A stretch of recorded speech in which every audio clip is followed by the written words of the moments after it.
Hi friends అందరికి, ఏం చేస్తున్నావు వదినా? ఇక మామూలు అయితే అలిగింది, మా వదిన అయితే పులిహోర చేస్తుంది. ఏంది మమ్మీ? పులిహోర చేస్తుందా మమ్మీ? ఇక పులిహోర అయితే చేస్తుంది.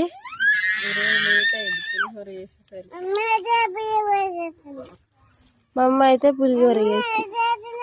చెప్పిన పులిహోర చేస్తుందని.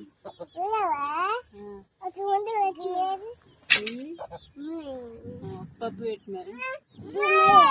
ఏడిస్తే నాకు బాధ అనిపిస్తుంది. నువ్వు నవ్వాలి ఎప్పుడు. నువ్వు టేస్ట్ ఎట్టుంది చెప్పు మమ్మీ. అట్లనే నువ్వు టేస్ట్ చూసేది. ఎట్టుంది మరి? బాగుందా? బాగుందంట. మా అమ్మలు చెప్తే అది నిజంగా బాగుంది.